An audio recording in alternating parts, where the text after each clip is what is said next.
네, 반갑습니다.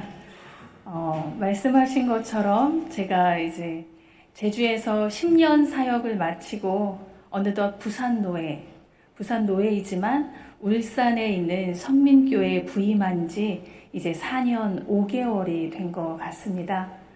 네, 오늘 우리 윤지연 목사님께서 휴가시라고 안 계실 거라고 하셨는데 갑자기 계신다고 하더라고요. 그래서 굉장히 많이 지금 긴장하고 있습니다. 네, 어쨌든 만나서 반갑습니다. 말씀을 준비하면서 제가 느꼈던, 제가 받았던 그 감동을 우리 모든 성도님들과 함께 나누었으면 좋겠습니다. 잠시만요.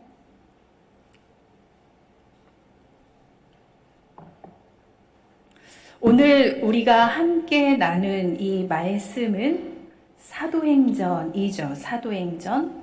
바로 사도들의 행적, 그 걸음걸음이 기록된 책입니다. 이 사도행전에서 우리는 두 번의 열린 사건을 만나게 됩니다. 열리는 사건이에요. 하나님께서 열어주시는 사건. 내가 여는 것이 아니라 바로 내 앞에서 열리는 사건입니다. 그래서 열다가 아니고 열리다예요. 열리다. 사전을 찾아보면 사전에서는 안팎이 통하도록 트이다라고 되어 있습니다. 안과 밖이 통할 수 있도록 트였다. 자, 통하면, 트이면 어떻게 될까요? 왕래가 가능합니다. 통하면 뭔가 이제는 우리가 함께 시작할 수 있게 되는 거예요. 반면에 통하지 않으면 어때요? 그것만큼 답답한 것이 없죠. 무슨 일을 할 때도 통해야 할 수 있는 것입니다. 자, 그런 의미에서 이 열렸다, 열려있다 라는 단어는 참 좋은 단어인 것 같습니다. 사실 우리가 잘 알고 있는 이 사도 바울도 하나님의 은혜로 말미암아 열린 사람이 되었습니다. 사도 바울의 본래 이름은 사울이죠. 사울. 사울이라는 사람을 하나님께서 열어주셔서 바울이 된 것이죠. 본래 사울은 핍박하는 사람이었습니다. 예수 믿는 사람을 그냥도 아니고요. 아주 열심히 핍박을 하는 사람이었죠. 그런데 그렇게 핍박을 하던 사람이 어떤 사람이 되어요? 핍박을 받는 사람. 핍박을 당하는 사람이 되었습니다. 원래 이 바울 대기 사울은요, 예수님을 반대하는 사람이었습니다. 그런데 예수님을 믿고 바울이 되어서는 예수님을 자랑하는 사람이 되었죠. 아마도 바울은 이 스데반 집사의 순교 현장에서 우리가 스데반 집사의 순교 그 현장의 장면은 사도행전 7장에서 만나게 되는데요. 이 스데반 집사님이 열심히 예수님을 증거하다가 그만 돌에 맞아서 죽게 되잖아요. 그때 그 스데반 집사가 돌에 맞아 죽는 그 현장을 지켜보던 사람 가운데 하나가 바로 이 바울 되기 사울이었다는 거예요. 심지어 사람들이 이 스데반 집사를 향하여 돌을 던지려는데 그 당시에 입고 있던 이 옷이, 그 당시에 이 겉옷이 불편했던 모양입니다. 이 겉옷을 좀 더 돌을 열심히 잘 던지기 위해서 이 겉옷을 벗고 던졌는데 자신들이 벗은 이 겉옷을 이 사울에게 맡겨놓고 이 겉옷을 던졌다고 성경에 기록되어 있습니다. 그러니까 이 사울은요, 그 돌을 던지는 그 사람들의 겉옷을 맡아주고 있었다는 거죠. 그 처형의 순간에 동참했던 사람입니다. 그때 이 사울은요, 그 일이 복음을 전하다가 지금 돌에 맞아 죽는 이 스데반을 향하여 돌을 던지는 이 일이 마땅하다고 생각했대요. 그런데 그랬던 사울이 이제는 십자가의 사람이 된 것입니다. 사울이 아니라 바울이 되었고요. 핍박자가 아니라 핍박을 당하는 사람. 반대자가 아니라 예수님을 자랑하는 사람이 되었다는 거죠. 180도 사람이 바뀌었어요. 우리는 보통 그런 말을 합니다. 사람은 안 바뀌어 라고 말하죠. 특별히 그 사람의 본성은 변하지 않아. 아니, 바뀐 것처럼 보인다 할지라도 다시 돌아오더라 라고 이야기를 합니다. 그런데 정말 그런가요? 우리가 성경을 보면, 성경에 나타나는 그 인물들의 역사를 보면요, 아주 곳곳에서 180도 그 삶이 바뀌어버린, 주님을 향하여 그 방향을 바꾸어버린 사람들의 이야기가 얼마나 많이 나타나고 있습니까? 자, 그런데요, 여기에서 생각을 해보세요. 사울이 바울이 되었다고 해서 나를 막 핍박하던 사람이 이제 나도 핍박 당하는 사람입니다. 이제 나도 그리스도인입니다. 라고 말한다고 해서 나를 그렇게 핍박했던 그 사람을, 내가 그 사람의 말을 쉬 믿을 수가 있겠습니까? 아, 당신도 이제 거듭난 사람이군요. 받아들이기가 결코 쉽지 않을 거예요. 또 이 바울이 되기 전에 이 사울과 마음과 뜻을 같이 했던 사람들이 있잖아요. 그 사람들이 딱 보기에도 이 사울이 나 이제 바울이 되었어, 나 이제 그리스도인이 되었어 라고 말한다 할지라도 그 말을 쉬 믿는 그의 동지들이 얼마나 되었을까요? 자, 바울이요, 정말 아주 큰 하나님의 은혜 가운데, 예수님의 은혜 가운데 큰 변화를 받았지만 아마 쉽게 나설 수는 없었을 것입니다. 그 사도 바울을 둘러싸고 있는 선입견, 편견, 이게 너무나도 가득했기 때문이죠.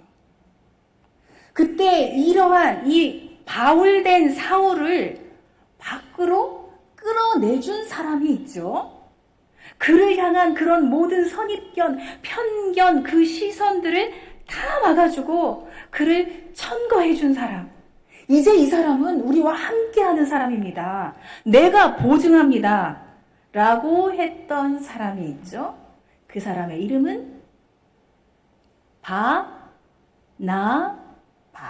바나바이죠.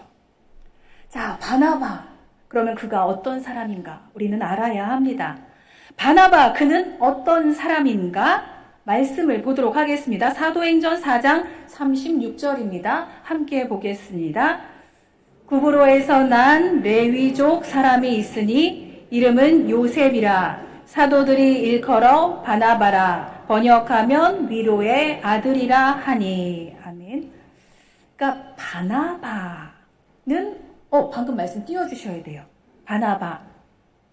네, 빨간 글씨로 레위족이라고 되었죠. 레위족, 레위 지파 사람, 바로 유대인이라는 것입니다. 그리고 그의 이름은 빨간 글씨로 요셉이라고 되었죠. 자, 우리가 잘 알고 있는 요셉은 예수님의 육신의 아버지 요셉입니다. 그런데 오늘의 이 요셉도 동명이인인 거죠. 그 당시 사람들도 그렇고 오늘날 많은 믿는 사람들, 이 요셉이라는 이름을 좋아했던 거예요. 굉장히 많은 사람들이 요셉이라고 불렸어요. 자, 거기에다가 사도들이 그를 향해 뭐라고 불렀냐면 바나바라고 불렀다는 것입니다. 바나바. 사도들이 붙여준 그야말로 별명이라는 것입니다. 별명. 근데 그렇게 부른 이유가 뭘까요? 힌트가 괄호 안에 있습니다. 번역하면 위로의 아들이라. 자, 이 바나바가 무엇을 잘해서요? 네, 그쵸. 위로를 살았기 때문에. 웬만큼 위로에서는 그 사람을 향해서 그 별명을 붙이지 않죠? 우리가 누군가에게 별명을 붙일 때 어느 정도 그게 맞으니까 우리가 별명을 붙이잖아요. 얼마나 위로를 해댔으면, 얼마나 위로를 많이 했으면, 그렇게 위로를 잘하는 사람이라고, 심지어 위로의 아들이라고 이름을 붙였겠습니까? 거기다가 사도행전 9장 27절을 보시면, 사도행전 9장 27절 함께 보겠습니다. 바나바가 사울을 데리고 사도들에게 가서 그가 길에서 어떻게 주를 보았는지와 주께서 그에게 말씀하신 일과 다메섹에서 그가 어떻게 예수의 이름으로 담대히 말하였는지를 전하니라. 이 말씀에 보시면 빨간 글씨로 사울을 이렇게 해놨잖아요. 사실 성경에 보면 사울을이라는 단어가 생략이 되어 있습니다. 자, 그래서 가로를 쳐놓은 것이고요. 바나바가 이 사울을 데리고 밖으로 차마 나오지 못하는 이 사울을 데리고 사도들에게 갔다는 것입니다. 그리고는 이 바나바가 사도들에게 이 바울에게 있었던 그 회심의 사건에 대해서 대신 사도들에게 전해주는 거예요. 그러면서 이 사람은 이제 거듭난 사람입니다. 내가 이 사람에 대해서 보증합니다. 라고 못을 박는 거예요. 또 이 바나바에 대한 기록이 있는데요. 사도행전 11장 24절입니다. 함께 보겠습니다. 바나바는 착한 사람이요 성령과 믿음이 충만한 사람이라 이에 큰 무리가 주께 더하여지더라. 아멘. 예, 바나바는 착한 사람. 성령과 믿음이 충만한 사람이래요. 그리고 그로 인해서 어떤 일이요? 많은 사람이 주께 더하여졌대요. 굉장히 간단한 설명이죠? 그런데 이 바나바라고 하는 사람이 얼마나 대단했었는가를 보여주고 있는 거예요. 인격적으로는 굉장히 착한 사람, 신앙적으로는 성령과 믿음이 충만한 사람. 그의 인격과 품위가 얼마나 좋았던지 정말 많은 사람들로 하여금 예수님께로 인도하는 길잡이 역할까지 하였더라라는 것입니다. 180도 그 삶이 바뀌어버린 바로 바울과 같은 사람, 우리가 잘 알고 있는 이런 바울과 같은 사람도 정말 중요하지만 이러한 바울이 있게 해준 바나바라는 인물 정말 중요하다는 것입니다. 오늘날 우리가 알고 있는 그 유명하고 그 위대한 바울이 있기 위해서는 자신의 모든 것을 걸고 이 사람을 세워주는 바나바 같은 이런 인물. 그래서요, 많은 교회들을 보시면 교회에 이렇게 등록을 하시는 새 가족분들, 이분들로 하여금 교회에 잘 정착할 수 있도록 도와주는 평신도 사역자가 세워지는데 그를 향하여 뭐라고 부르는지 아세요? 바나바라고 부릅니다. 자, 이렇게 바나바의 도움으로 전면에 나서게 된 이 사도 바울은 약 2년에 걸친 1차 전도 여행을 잘 마치게 됩니다. 1차 전도 여행을 잘 마치고 돌아왔는데 거의 바로 2차 전도 여행을 준비를 합니다. 1차 전도 여행을 마친 바울, 아마 이 가슴 속에 열정이 불타오르고 있었을 거예요. 우리도 그러죠? 단기 선교 많이 가시잖아요. 국내 선교도 가고 해외 선교도 많이들 가세요. 가는 이유가 뭡니까? 가서 물론 그곳에 교회를 세우고 거기에 있는 사람들을 세워주고 돕고 하는 부분도 있지만 거기 가서는 굉장히 힘들었어요. 선교지가 얼마나 열악해요. 거기 가서는 굉장히 힘들었지만 돌아오면 어때요? 주를 향한 내 마음이 더욱더 뜨거워져서 돌아옵니다.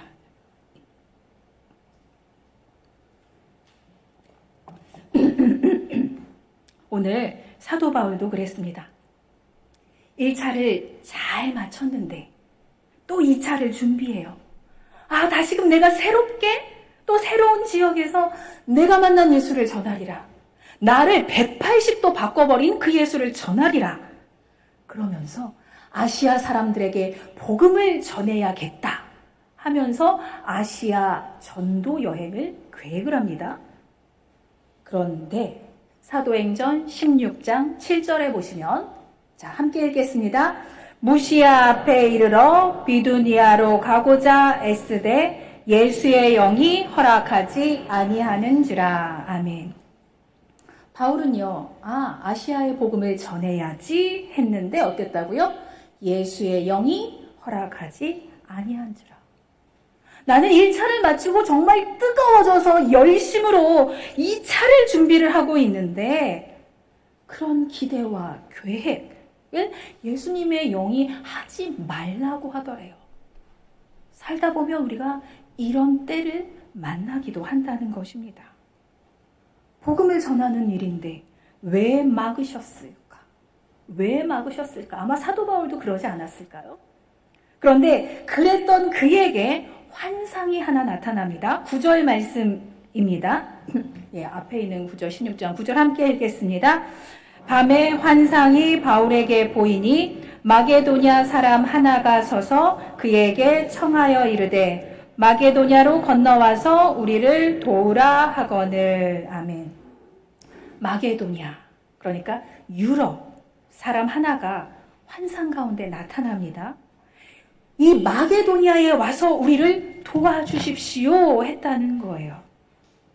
아시아 지역에서 선교를 하겠다라고 했던 그의 계획은 예수님의 영이 막으셨는데 마게도냐 사람이 환상 가운데 나타나서는 그를 이끌어줌으로 인하여 그는 유럽으로 방향을 틀게 되었던 거예요.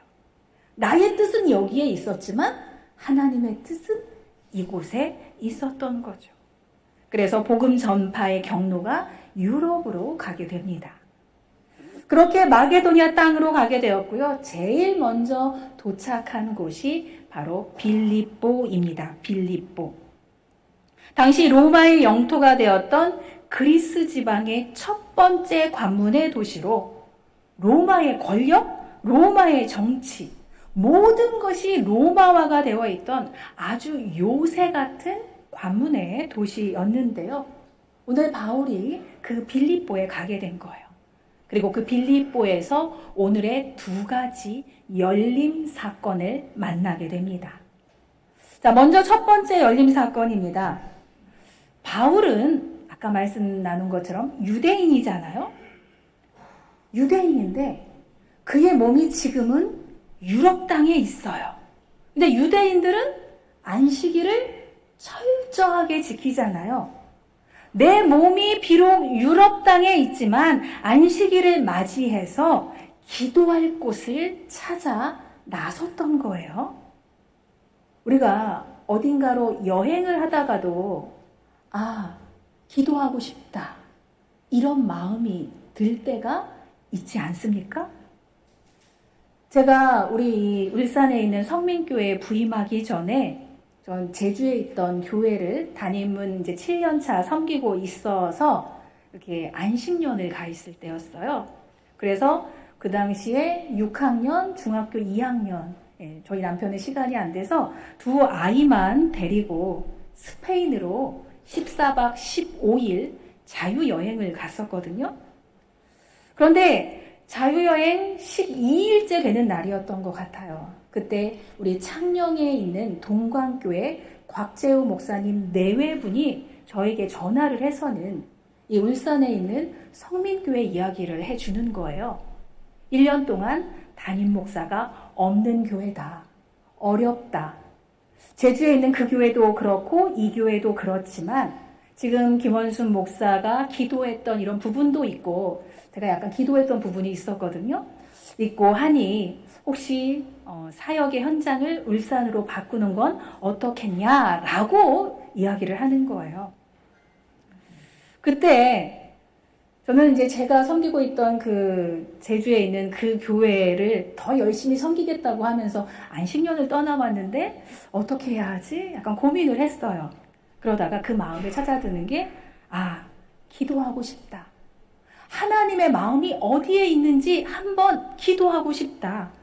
그런데 내가 이 자리에서도 기도할 수 있지만 어딘가 하나님의 음성을 찾아서 좀 떠나고 싶다는, 스페인에 있으면서도 또 떠나고 싶다는 마음이 들더라고요. 그래서 그때는 숙소에서 애들이 쉬고 싶다고 하여서 두 아이들은 숙소에 남겨두고 혼자 이 지도 앱을 찾아서 왕복 한 6시간 되는 그 타지, 그 외국에서 그 스페인 땅을요, 한 6시간을 주변을 막 다니면서 걸으면서 기도를 했습니다. 그리고 결국 제가 기도하고 마음으로 울산으로 가야겠다 라고 마음을 먹었으니 여기 와 있겠죠. 자, 오늘 바울도 그랬던 것입니다. 어디 기도할 만한 곳이 있을까? 찾아 나선 거죠. 두리번 거리면서 강가를 거닐고 있는데 이 강가에서 여인들이 모여서 이야기를 하고 있는 거예요.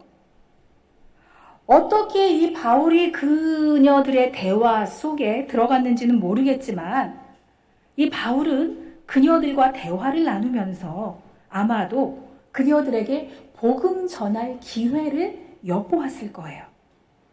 그런데 그 여인들 가운데 누가 있었냐면 두아디라, 그러니까 소아시아 지방 땅인데 이 두아디라 지방에 사는 루디아라는 무엇을 파는? 자색 옷감을 파는 여인. 어떤 옷감을 팔았다라고 하는 것은 오늘날로 말하면 무역을 하는 여인이었다는 거예요. 그 당시에는 여자들이 별로 대우를 받지 못했잖아요. 그런데 그녀는 상인이었고 상인이다 보니까 뭐가 있었겠어요?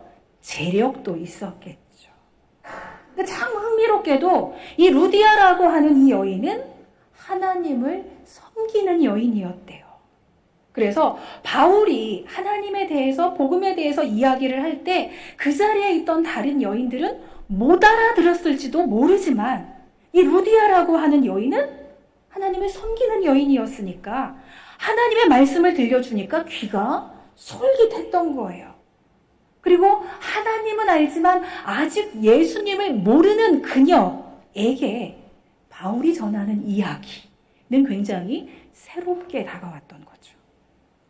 자, 여기에서요, 바울은 다만 무엇을 찾아 나갔었죠? 기도할 수 있는 장소.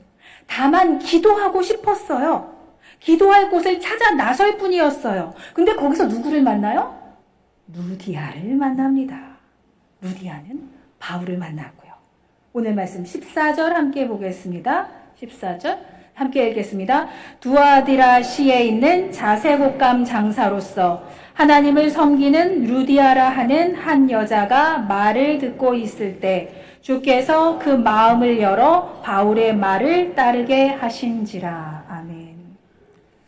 이 말씀에서 우리는 마음이 열리는 경로를 보게 됩니다. 사람의 마음이 열리는 경로.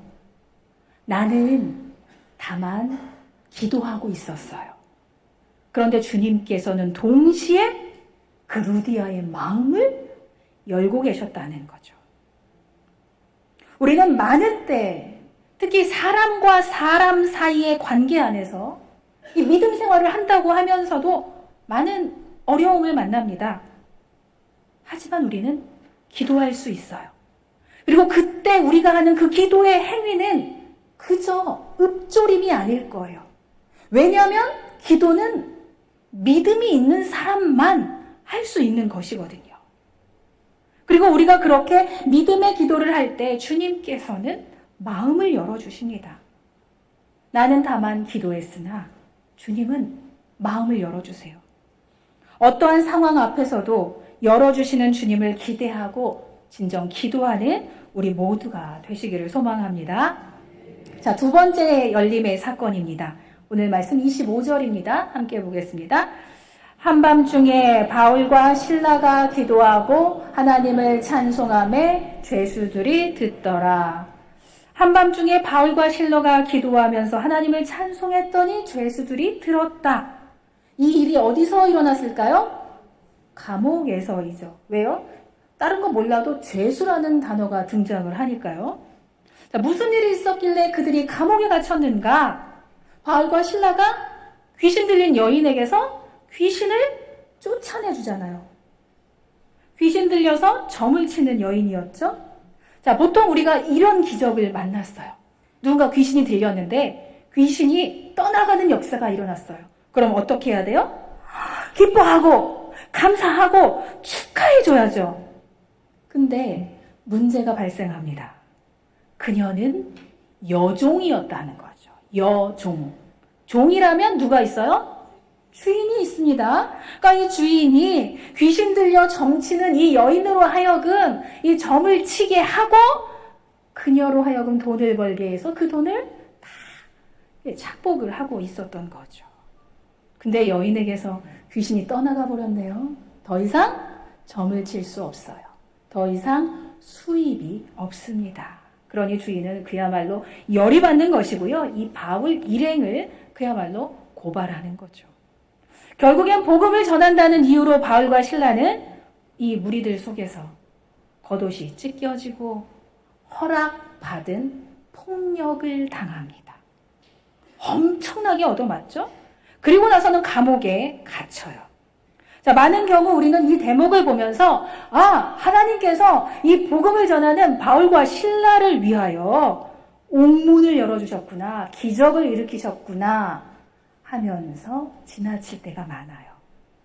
그런데 생각해 보세요.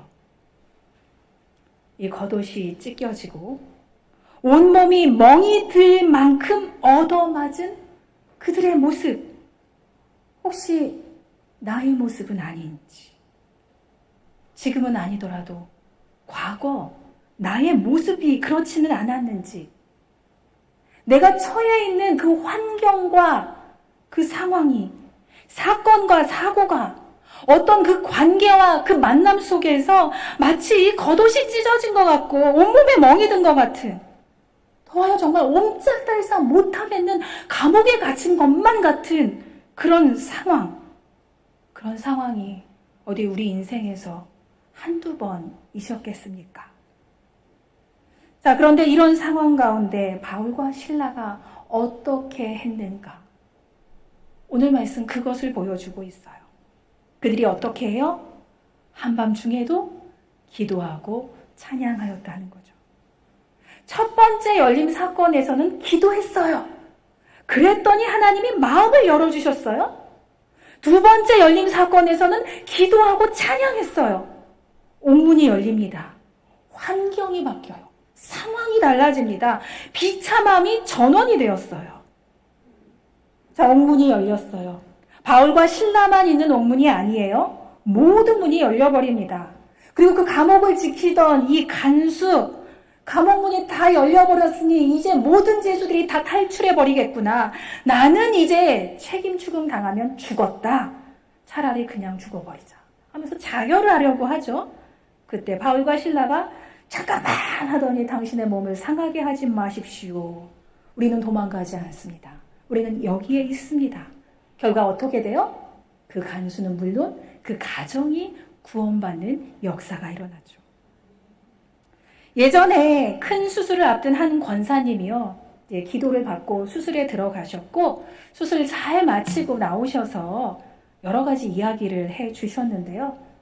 자, 이 권사님이 처음에 수술을 받으러 들어가실 때 수술실로 들어가는 그 침상에서 또 마취 주사를 맞는 그 순간까지 어떠셨겠어요?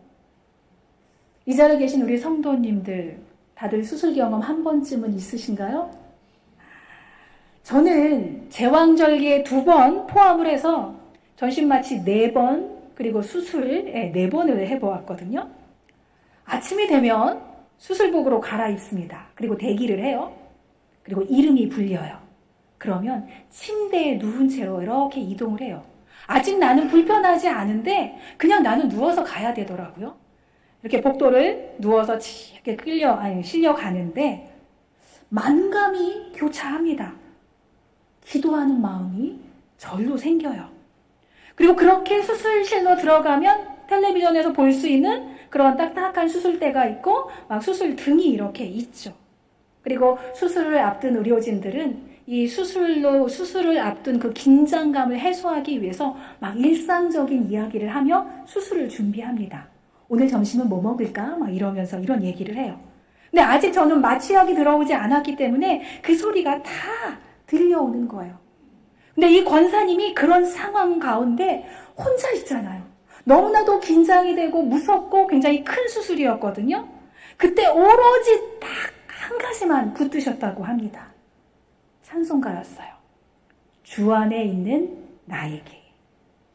그 두려움이 변하여 내 기도 되었고 전날의 한숨 변하여 내 기울에 되었네. 계속 내 노래 되었네. 마지막에 그렇죠? 계속 읊조리셨대요. 계속 기도하신 거예요. 우리가 극한의 상황에 다다라면 기도조차 나오지 않잖아요. 이 권사님은 찬송으로 기도하신 거예요. 당신께는 정말 그거밖에 없었어요. 그것으로 극복을 하셨다고 합니다. 찬송을 기도로 하시고 기도를 찬송으로 하신 이 권사님의 고백. 우리는 다만 기도합니다. 그러나 주님은 열어주십니다. 우리는 기도조차 할 수 없을 때 찬송합니다. 그러나 그 기도가 찬송이 되고 찬송의 가사가 기도가 되는 것을 우리는 믿습니다. 그래서 찬송은 뭐라고 해요? 곡조 달린 기도. 바울과 실라, 이 온몸에 멍이 들고 온몸이 찢겨진 모습으로 그야말로 자유를 빼앗긴 그 상황 가운데 있었지만 그들이 선택하고 그들이 결정한 행위는 찬송하고 기도하는 것이었어요. 그리고 주님께서는 열어주셨습니다.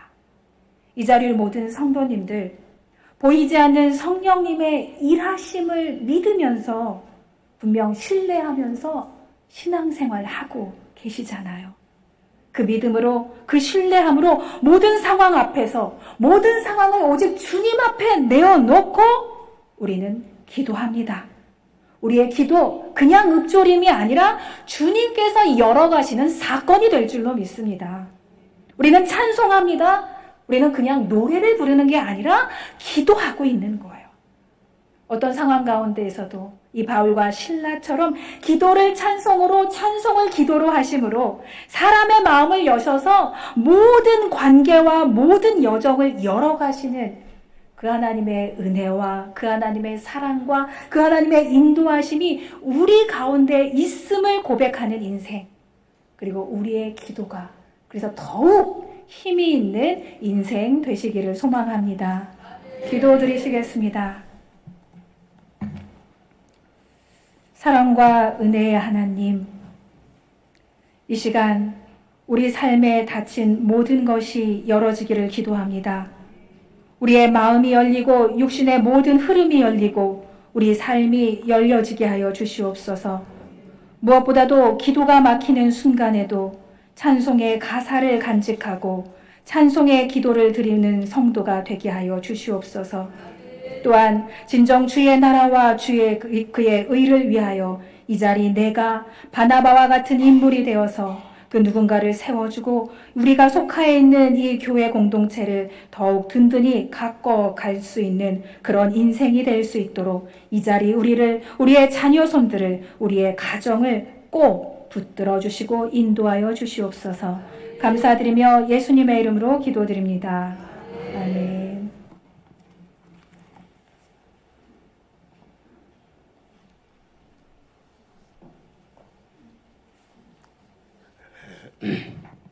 잔잔하게 차분하게 은혜의 말씀을 전해주셔서 감사합니다.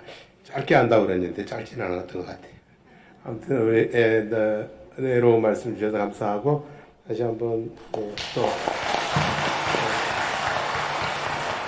오후에도 기대하시고 좀 분위기가 다르죠, 그죠? 제가 평소에 하던 것하고 오후에도 기대하시고 많이 참여하셔서 은혜를 2배로 채우시기를 바랍니다. 오늘 말씀의 주제와 맞추어서 오늘 집을 나서기 전 다 같이 일어나셔서 찬송하고 기도하도록 하겠습니다. 말씀 생각하시면서 한번 찬양으로 기도 올리겠습니다. 오늘 집을 나서기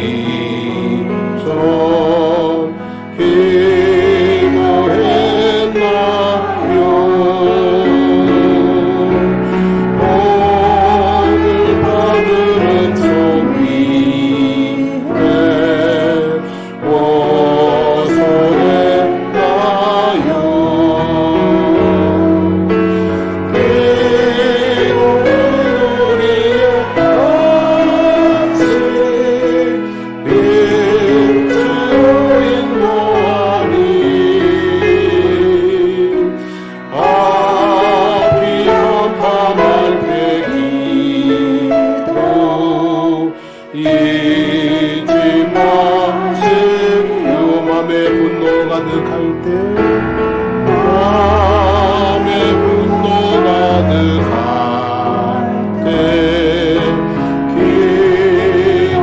기도했나요? 나의 앞길 막는 친구 용서했나요?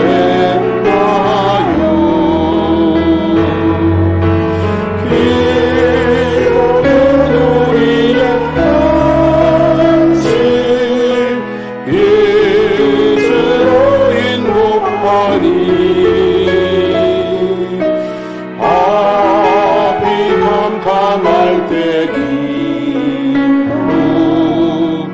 잊지 마세요.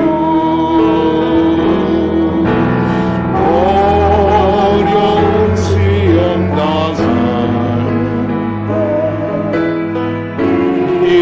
기도했나요? 주 함께 당하시면 능히 힘들이 기도는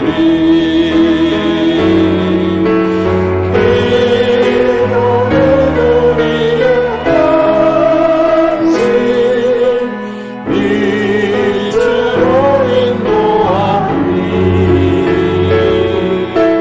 앞이 캄캄할 때 기도 잊지 마세요. 나의 일생 다하도록 기도하리라. 나의 일생 다가도록 기도하리라.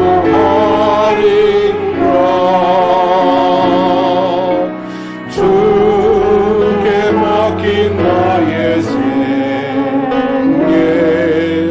영원하리라.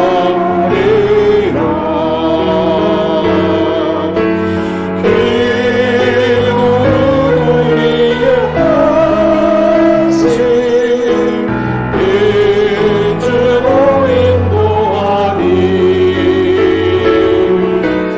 앞이 캄캄할 때 기도 잊지 마시오.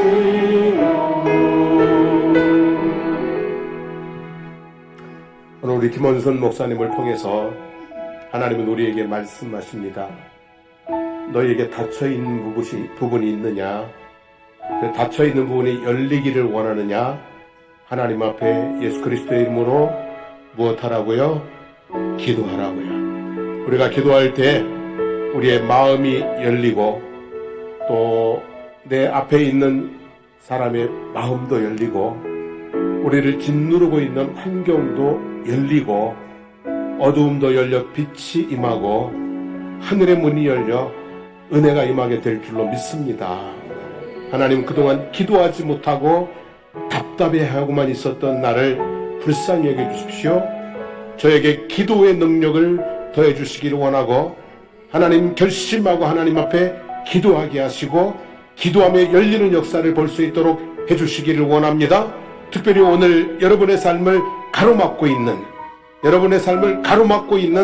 반드시 열려야 되는 문제들이 있다면 오늘 이 시간에 그 문제를 놓고 하나님 앞에 기도하기를 원합니다. 우리 주여 부르고 기도하겠습니다. 주여! 살아계신 하나님 아버지 고맙습니다. 감사합니다. 찬양합니다. 하나님 아버지, 우리가 인생길을 걸어가는 동안에 하나님 아버지, 우리의 모든 삶의 문이 늘 아버지 하나님의 수탄이 열려지기를 원하지만 모든 길들이 아버지 형통하게 되기를 원하지만 아버지, 때로는 그렇지 않을 때가 많이 있습니다.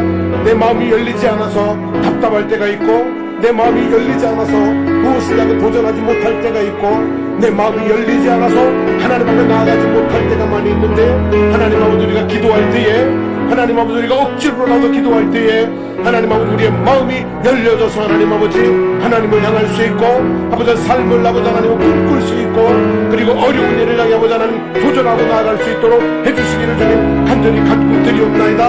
하나님 아버지, 우리가 기도할 때에 아버지 하나님이여 내 앞에 있는 내 곁에 있는 내 사랑하는 가족들, 내 사랑하는 이웃들, 아버지 하나님 또 때로는 나하고 아버지 막힌 담 속에 있는 아버지 적대적인 관계에 있는 사람들까지라도 그들의 마음이 열려져서 아버지 하나님이여 우리가 통할 수 있게 하시고 소통하게 하시고 사랑하게 하시고 아버지 하나님 이해하게 하시고 용납하게 하시고 협력하게 하시고 하나님의 역사를 이루어 나가는 그런 우리들의 모습이 될 수 있도록 인도하여 주시기를 주님 간절히 바라고 구원합니다. 바울과 신라가 아버지 하나님이여 억울하게 하나님 아버지 억울하게 옷이 지켜지고 아버지 심하게 아버지 매를 맞고 아버지 하나님의 주님 세상처럼 매인 채로 감옥에 들어갔지만 아버지 하나님이 원망하지 않았습니다. 좌절하지 않았습니다. 하나님 앞에 기도할 때 아버지 하나님이여 옥문이 열리고 아버지 하나님 아버지 구원의 문이 열려진 것처럼 하나님 우리가 억울한 일을 당할 때에 하나님 아버지 우리가 하나님 앞에 기도하면서 아버지 하나님이여 그 답답한 환경들을 열어갈 수 있는 아버지 하나님이여 참 믿음의 사람들 되게 해주시기를 주님 간절히 기도드립니다. 특별히 우리가 기도할 때 아버지 하나님이여 하늘의 문을 열어주시옵소서. 하나님께서 아버지 하나님 하늘로부터 아버지 하나님 우리에게 은혜를 비같이 내려주시기를 원하고 우리의 삶이 아버지 하나님이여 푸른 풀밭 쉴만한 물가가 아버지 양떼와 번성하는 그런 삶의 현장들이 되도록 우리의 삶을 은총 베풀어 주시기를 주님 간절히 간구드립니다. 함께하여 주시옵소서.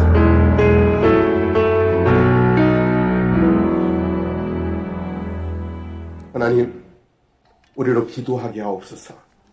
날마다 기도하게 하옵소서. 힘들고 어려울 때 더 기도하게 하옵소서. 사모하는 일이 있을 때 부르짖어 기도하게 하옵소서. 기도로 삶의 문을 열어가는 저희들이 되게 해주시기를 원합니다. 기도할 때에 답답한 우리의 마음이 열려지게 하시고 기도할 때에 나와 삶의 관계를 맺고 있는 형제, 자매들, 가족들, 이웃들 마음이 열려져서 소통하는 삶을 살아갈 수 있도록 해주시기를 원하고 우리가 기도할 때에 나의 삶을 짓누르고 있는 나를 두려움 속에 몰아넣고 있는 환경이 열리게 도와주시기를 원하며 기도할 때 하늘의 문을 열어서 하나님 은혜를 비같이 내리셔서 우리로 하여금 참 주님 앞에 참 기쁨을 가지고 참 소망을 가지고 주와 동행하며 살아갈 수 있도록 인도하여 주시기를 간절히 기도드립니다. 하나님 이제 우리가 하나님을 믿는데 기도하지 않고 주저앉아 있는 기도하지 않고 염려하고 있는 기도하지 않고 두려워하고 있는 그런 모습으로 살아가지 않게 해주시기를 원합니다. 날마다 일마다 때마다 하나님께 기도하며 삶의 문을 열어나가는 하나님의 은혜의 보좌 앞으로 한 걸음 한 걸음 더 가까이 나아가는 저희들의 은혜의 삶이 되도록 인도하여 주실 줄로 믿습니다. 이제는 우리 주 예수 그리스도의 하나님의 은혜와 하나님 우리 아버지의 영원무궁하신 사랑하심과 성령님의 감화감동 충만 교통케 하시는 역사가 나의 일생 다가도록 기도하리라, 기도하며 살리라, 기도하며 삶의 문이 열리는 것을 보리라 다짐하는 성도들 머리머리 위에 삶의 모든 걸음 가운데 우리 사랑하는 장성포 교회와 거제 지역과 나라와 민족과 세계 가운데 이제부터 영원토록 함께 하시기를 간절히 축원하옵나이다. 아멘.